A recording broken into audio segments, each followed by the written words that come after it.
Evening, ladies and gentlemen. Welcome to Pierce College. It's 10 minutes to 10. So I'm giving you this highlight video of this evening's class activities. This is week 5. For those of you who haven't been keeping track, it's week 5.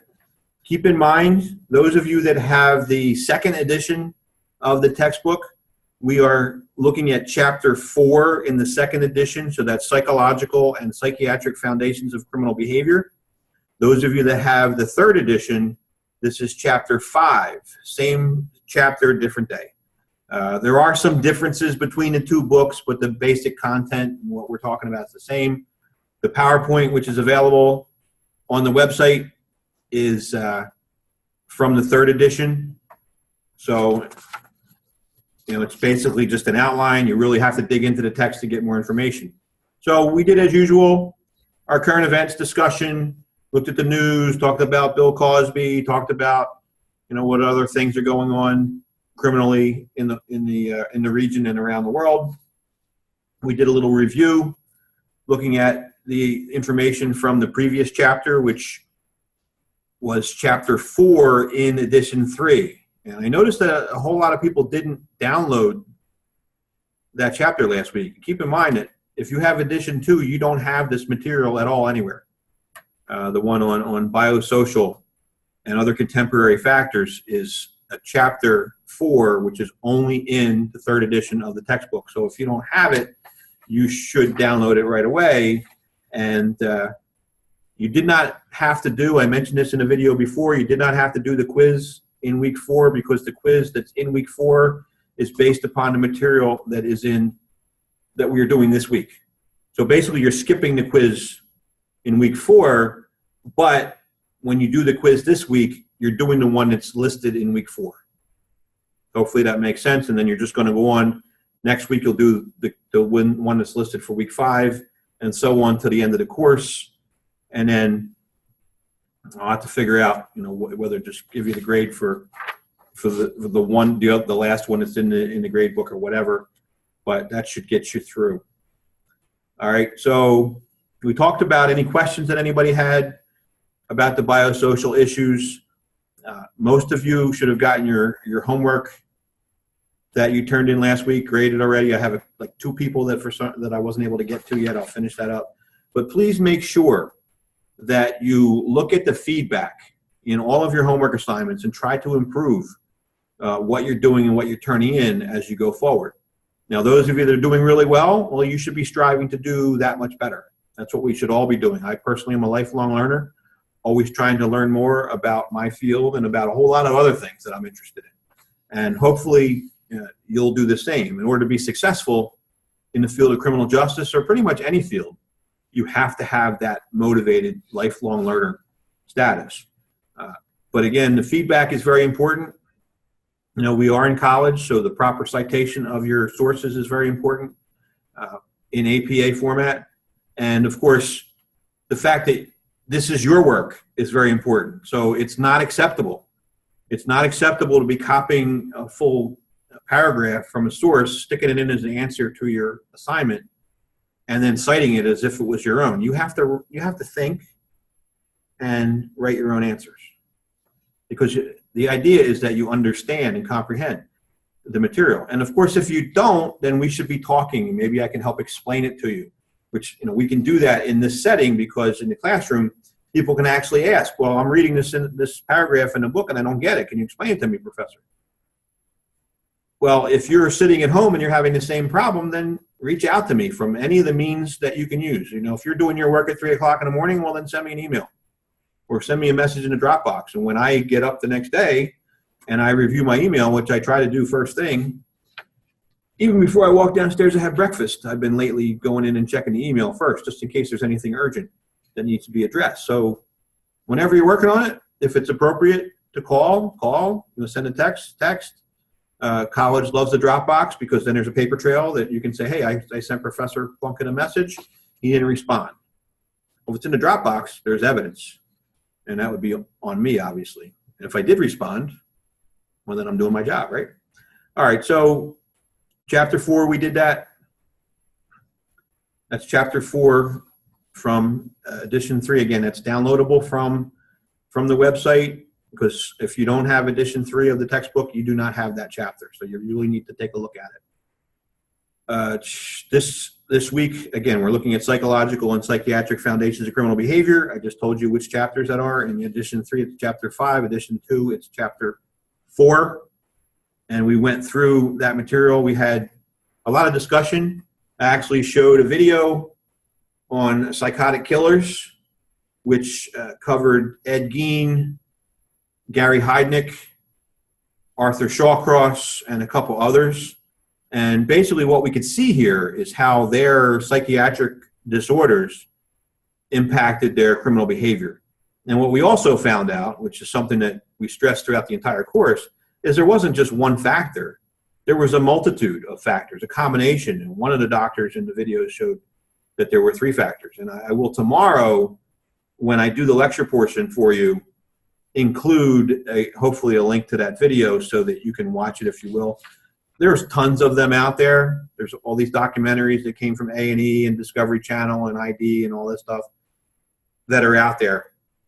And if you did a search for psychotic killers, if you did a search for, I think the one I was using tonight was Most Evil Psychotic Killers. There's a whole series, the Most Evil series. It's a really, really phenomenal series that obviously we don't have all the time in the world to show it in class, but I did use one of them this night. This was Most Evil Psychotic Killers, so you can do your individual search for that if you want. There's also a series called The Science of Murder that covers some of the same topics, even interviewing some of the same doctors. So if you find one you're good, it will give you a better understanding. So we went all through this wonderful thing, which you can download online as well. But you should be going through the chapter, reviewing, highlighting, and you should be doing that early on. Before you try to tackle the homework assignment, you should tackle the chapter, because the homework assignments are basically made up of questions, and a lot of them come from the questions that are at the end of the chapter. So if you review the chapter and you try to understand the concepts, properly highlight important concepts throughout, then when you go to try to do the homework assignment, it's going to be so much easier. And remember, the majority of the questions can be answered with information from your textbook, because the questions came out of the textbook in the first place. So you should be able to find a majority of answers, and you're going to be more on target than some random outside source, because I noticed some of you found some sources that, although had the same key terms, weren't necessarily relevant to what we were talking about, while others found some really awesome stuff, because there's research going on all the time in criminal justice and criminology, and books are updated every year, 2 years, but there's research that's always going on. So I applaud those people that found some of the more recent stuff, but you want to compare what you're seeing in the research that you find online to what's in your textbook to make sure you're talking about the same thing. Because across some fields, there's some terms that are used interactively, that are used, classical theory in criminology means one thing, where classical pianist is something else. The word classical is used in a variety of different fields. It basically, like the original, the OG, original gangster, the classical gangster, all the way back in the beginning. So make sure that when you find something beyond the book, which is, you should be finding resources outside the book. Obviously for your project, you need like 7 of them, that you're talking about the same thing. Remember, there is a page from in our school library that was made specifically for this course to help you do your research. And of course, using the proper search terms, hopefully you can come up with the right stuff. But remember, I'm here for you. And, if I don't hear from you throughout the week and you turn in something that's totally off the wall, I was here, and you can reach out to me, and I'll be more than happy to have an online conference with you. I'm actually going to have an online conference with one of our students here from class on Friday, using the place that we already set up as a meeting place. And if you don't have that link, it should be buried in your email somewhere. I'll be more than happy to send it to you, and we can schedule a time to talk face-to-face. Because remember, face-to-face, or on this video, I can also, pull up and share my screen so I can show you, hey, towards the end of the chapter lecture this week, we were talking about FBI criminal profilers. And here's a really, really good book that was written many years ago by one of the classic criminal profilers who's still out there doing the work. He's retired now, but he's still out there writing books. He's still out there talking on the news. He's still out there doing all kinds of stuff. And he writes a lot of books along with this other guy, Robert Ressler. So keep in mind, we can have these meetings and I can share, I can pull up the screen. We can talk about, what's on the assignments, say we get to week 4 and of course now we're in week 5 and we can talk specifically about that. And notice I changed this thing here so you know exactly what chapter you're supposed to be working in. If you want to talk to me about the assignment, if you don't understand the questions, we can sit here and, I can say, what does this mean? These principles of psychological and psychiatric theories. Well, I can pretty much guarantee you're going to find out in the first couple pages of the chapter.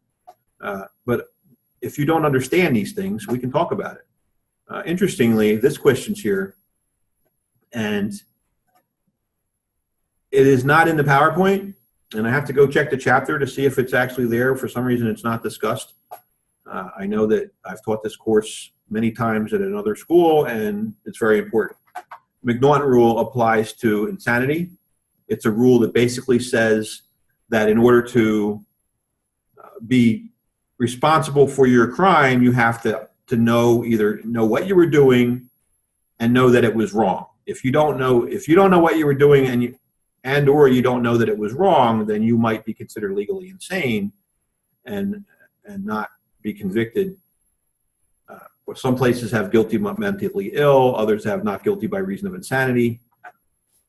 But I would explain it to you. So you look at these questions, you don't understand the questions, we can get online and talk about them. So that's another good reason to do an online meeting. If we can't meet on campus, you can't come to campus, we can do these online meetings and I can help you. And that's what I'm here for. I want to help everyone. I want to help you to be successful.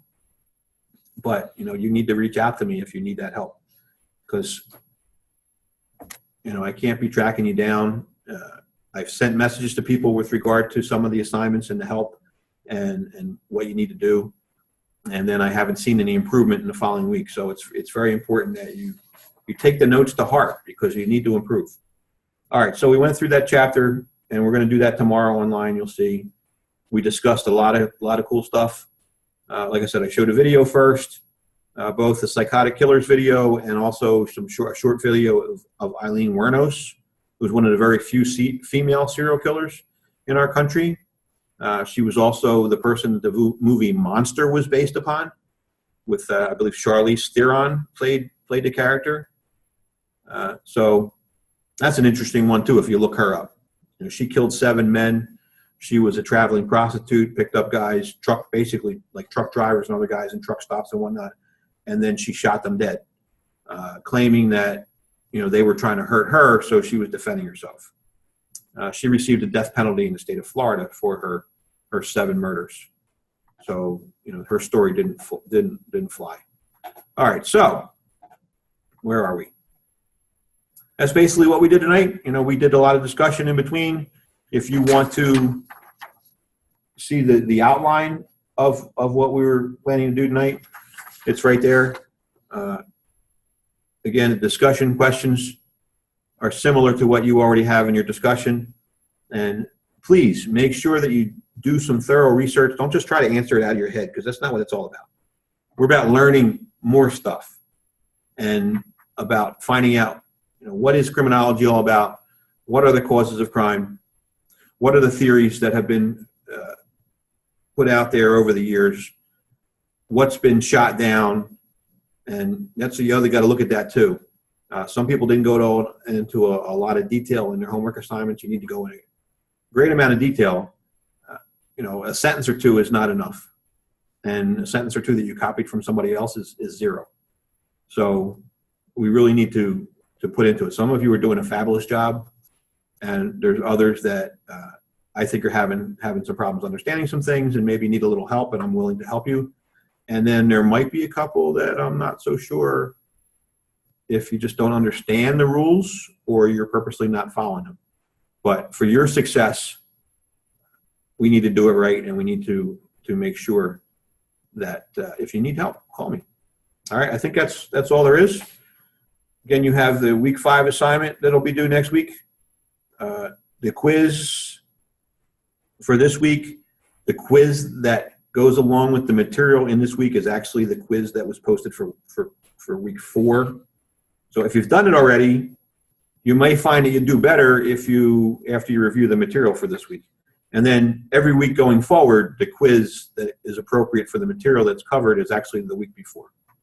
It's just, and again, that's just the way we're stuck with because of the issues with the textbook and not everybody having access to my CJ Lab, because the quizzes in my CJ Lab were actually mapped to the 3rd edition of the textbook, which we're all supposed to have, but we don't.